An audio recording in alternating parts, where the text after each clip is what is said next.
नमस्कार दोस्तों, कैसे हो आप सब। आई होप आप सब अच्छे होंगे। आज हम जानेंगे वैशाख मास कब है। वैशाख मास हिंदू पंचांग का दूसरा महीना होता है। साल 2026 में वैशाख मास लगभग 13 अप्रैल 2026 से 12 मई 2026 तक रहेगा। तिथियां क्षेत्र पंचांग के अनुसार थोड़ी बदल सकती हैं। इस महीने को बहुत पुण्यदायक माना गया है, विशेष रूप से दान, स्नान और पूजा के लिए। हिंदू शास्त्रों के अनुसार वैशाख मास को सभी महीनों में श्रेष्ठ माना गया है। यह महीना भगवान विष्णु जी को अत्यंत प्रिय है। इस दौरान किए गए पुण्य कर्मों का फल कई गुना बढ़ जाता है। वैशाख मास का महत्व। इस महीने में प्रातःकाल जल्दी उठकर पवित्र नदी में स्नान करना, दान करना और भगवान की पूजा करना विशेष फलदायी माना गया है।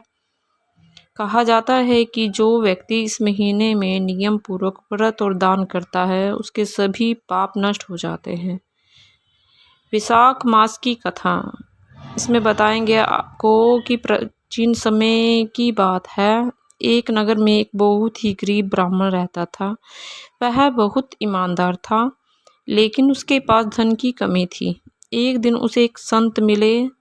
संत ने उसे वैशाख मास का महत्व बताया और कहा, यदि तुम इस पूरे महीने श्रद्धा से स्नान, व्रत और दान करोगे तो तुम्हारे सारे दुख दूर हो जाएंगे। ब्राह्मण ने संत की बात मान ली। वैशाख मास शुरू होते ही वह रोज सुबह जल्दी उठकर नदी में स्नान करता, भगवान विष्णु की पूजा करता और अपनी क्षमता के अनुसार दान करता। भले ही उसके पास ज़्यादा कुछ नहीं था, फिर भी वह सच्चे मन से पूजा करता रहा। धीरे धीरे भगवान विष्णु उसकी भक्ति से प्रसन्न हुए।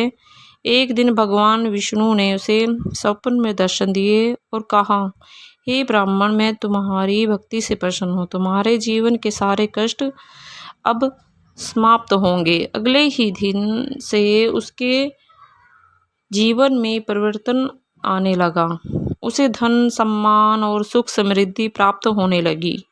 इस कथा से हमें यह शिक्षा मिलती है कि सच्ची श्रद्धा और भक्ति से किए गए छोटे छोटे पुण्य कार्य भी बहुत बड़ा फल देते हैं।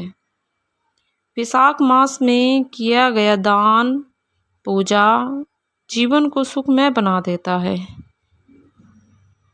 क्या करें इस महीने में आप सब? अगर आप ये व्रत रखना चाहते तो सुबह जल्दी उठकर स्नान करें, भगवान विष्णु की पूजा करें, गरीबों को दान दें, जल, अन्न, वस्त्र और संयम का पालन करें।